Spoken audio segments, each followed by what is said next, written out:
జరగడానికి కారణం ఏంటి? ఎవరైనా ఫస్ట్ ఏం చూస్తారంటే పైన రక్తం కారుతున్నప్పుడు అరే రక్తం కారుతుందని చూస్తారు, కానీ రక్తం కారడానికి దేంతో తగిలితే దెబ్బకి రక్తం కారిందో చూడరు. ఈ గొడవ ఏంటంటే చిన్న ఇష్యూ అన్న గొడవ అనేది. ఆ గొడవకు మెయిన్ రీజన్ చాలా ఉన్నాయి. ఇది ఇటువంటి గొడవలు జరుగుతాయని ముందుగా అధికారులు ఆలోచించి ఏం చేశారంటే ఒక 4 సంవత్సరాల క్రితమే ఈ కామన్ మెస్ వాళ్ళు ఇటువంటి ప్రాబ్లం అవుతాయని చెప్పి అయినాయి చెప్పి ఒక మెస్ కట్టిర్రు కొత్తది. ఒక 4 సంవత్సరాల క్రితమే కొత్త మెస్ కట్టి మొత్తం కట్టిర్రు, ఓపెన్ చేయకుండా అట్లే ఉన్నది. అది అట్లే ఉండడం వల్ల దీనికి ఏమైందంటే ఒక 2-3 వేల మంది వస్తారు తినడానికి. ఇడికి ఒక ఫస్ట్ ఇయర్ సెకండ్ ఇయర్ అందరు కలిసి వచ్చినప్పుడు ఏమైందంటే కామన్గా ఒక 1000 మందో లేకపోతే 500-600 మంది ఉంటే లైన్గా వెళ్ళి తినడానికి వీలుంటుంది. ఒక కామన్ మెస్ అని పేరు పెట్టి యావత్ యూనివర్సిటీ పేరు మీద MA political science, history, chemistry, PG, degree, integrated అన్నీ వచ్చేసరికి ఏమైందంటే గుంపు పోతారు. ఇక అది సర్వసాధారణం. చారు వేసుకుంటానుకో లేకపోతే కూర వేసుకుంటానుకో. ఇప్పుడు మేము 4 ఉన్నాం అన్న, ఇట్లా ఎట్లా పోతాం తినడానికి? ఇట్లా లైన్ 1 by 1 పోతాం. అదే ఇప్పుడు 50 మంది ఉంటే అట్లా ఆ సంఘటనలో ఏమిటంటే ఇట్లా కూర వేసుకోవడానికి చారు వేసుకోవడానికి పోతే అది కామన్గా ఇట్లా జరిగి ఇట్లా మీద పడడం వల్ల ఒక చిన్న ఇష్యూ అయింది. ఇది చిన్న ఇష్యూనే. ఒక చిన్న ఇష్యూకి 4-5 మీడియా ఛానళ్ళు వచ్చి కవర్ చేసినాయి. మేము రోజు ప్లేట్ నిండా అన్నం పెట్టుకొని బుక్కేడు అన్నం తినడానికి ఇబ్బంది పడుతుంటే ఒక్క ఛానల్ వచ్చి కూడా ఏమైంది ఈ యూనివర్సిటీలో తెలంగాణ రాష్ట్రం రావడానికి మొదటి మెట్టైన కాకతీయ యూనివర్సిటీలో ఇన్ని ప్రాబ్లంలు జరుగుతుంటే అడగడానికి ఒక్కరు రాలేరు. ఏదో చిన్న ఇష్యూ మీద గొడవ మేము కొట్టుకుంటే ఆడ మెస్సులో ఫుడ్ మంచిగా లేదు, తినడానికి 2 బుక్కలు తినంగానే కడుపు నిండుతుంది. గర్ల్స్ ఆడ మెస్సులో అన్నం తినడానికి దగ్గర 2-3 గంటలు నిలబడుతురు. అలాగే రేపు 4 రోజులు అయితే ఎగ్జామ్స్ స్టార్ట్ అవుతాయి. వాళ్ళు ఎగ్జామ్స్ పోవడానికి ముందే తినడానికే యుద్ధం చేస్తున్నారు. వాళ్ళు ఆడ జీవితానికి యుద్ధం చేస్తానికి మేము ఇంటికాంచి వచ్చేటప్పుడు ఏమనుకున్నామంటే యూనివర్సిటీకి రాగానే మంచిగా చదువుకోవాలి, మా అమ్మ నాన్నలకు మంచి పేరు తీసుకురావాలి, మా వల్ల కొంచెం దేశానికో రాష్ట్రానికో చిన్న సహాయం చేద్దామని వస్తే ఈడికి వచ్చినాక మా ప్రాబ్లంని మేమే సాల్వ్ చేసుకోలేకపోతున్నాం. ఈడ ఒక చిన్న మెస్సు ప్రాబ్లంనే మేము సాల్వ్ చేసుకోలేకపోతే రేపు తెలంగాణ రాష్ట్రంలో జరుగుతున్న అన్యాయాలను ఎట్లా ఎదిరిస్తాం, అభివృద్ధికి ఎట్లా తోడ్పడతాం? ఈడ మెస్సులో అన్నం తిందామంటే 2 బుక్కలకు తినబుద్ధి కాదు. కోడిగుడ్డు పెడతాడు, కరమైన కోడిగుడ్డు పెడతాడు అర్థం కాదు, మంచి కోడిగుడ్డు పెడతాడు అర్థం కాదు. చికెన్ ఉన్న రోజు అయితే యుద్ధం జరుగుతుంది. మీరు ఎప్పుడైనా యుద్ధం చూడాలనుకుంటే ఇంతకుముందు టీవీలలో చూసింటారు. ఇప్పుడు ఈ యుద్ధం చూడాలంటే కాకతీయ యూనివర్సిటీకి ఆదివారం రోజు రండి. ఆదివారం రోజు వచ్చి ఆ మెస్ కాడ ఇట్లా నిలబడి చూడండి, ఇంకా మీకు యుద్ధమే కనపడుతుంది.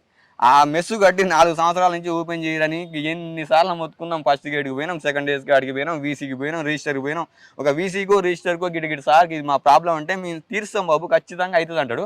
ఆ ప్రాబ్లం అయ్యేసరికి ఆ వీసీ రిజిస్టర్ ట్రాన్స్ఫర్ అయిపోతాడు. కొత్త ఆయన వస్తాడు, కొత్త ఆయనకు మళ్ళీ పోయి చెప్తాం, మళ్ళీ ఈ ప్రాబ్లం చేసుకునే సాంగ్ మళ్ళీ కొత్త ఆయన వస్తాడు.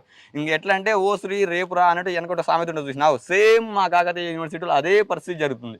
ఈడ లైబ్రరీ ఉందన్న, లైబ్రరీలో 300 మంది పోతే నిండిపోతుంది, ఒక జాతరలా కనబడుతుంది.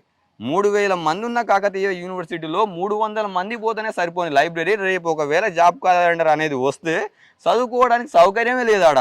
కనీసం ఒక 1000 మందికైనా చదువుకోవడానికి వీల్లేని కాకతీయ యూనివర్సిటీలో చెప్పుకోవడానికి గొప్పది రాష్ట్రం రావడానికి మా సీనియర్లు సూపర్ సీనియర్లు నానా తిప్పలు పడి ఈ రాష్ట్రాన్ని తెచ్చుకుంటే వీడికి వచ్చి మేము తినటానికి చదువుకోవడానికి సంతృప్తిగా పండుకోవడానికి యుద్ధం చేస్తున్నాం ఈడ.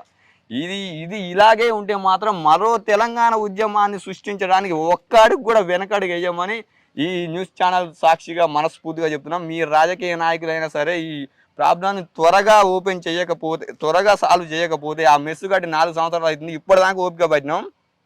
మా సీనియర్ పోరాటాలు చేసిర్రు, సీనియర్లు వస్తారు, జూనియర్లు పోతారు, సీనియర్లు వస్తారు, జూనియర్లు పోతారు. 4 సంవత్సరాల నుంచి ఆ మెస్ ఓపెన్ కావట్లేదు. ఇంకొక 10-15 రోజులలో ఆ కొత్త న్యూ పీజీ హాస్టల్ ముందు కట్టిన మెస్సు ఓపెన్ చేయకపోతే అందరు విద్యార్థులను కలిసి మేమే ఆ మెస్సును ఓపెన్ చేసుకొని అందులో స్వతహాగా మనిషికి 100 రూపాయలు వేసుకునే సరే ఓపెన్ చేసి అంతవరకు అల్లనే వండుకొని తింటాం. మీరు అది ఓపెన్ చేస్తేనేమో శాంతిబద్ధంగా ఓపెన్ చేయరు, లేకపోతే ఇక మీరు ఒక యుద్ధాన్ని చూస్తారు. ఇక్కడ నా పేరు విజయ్, మా కెమిస్ట్రీ డిపార్ట్మెంట్.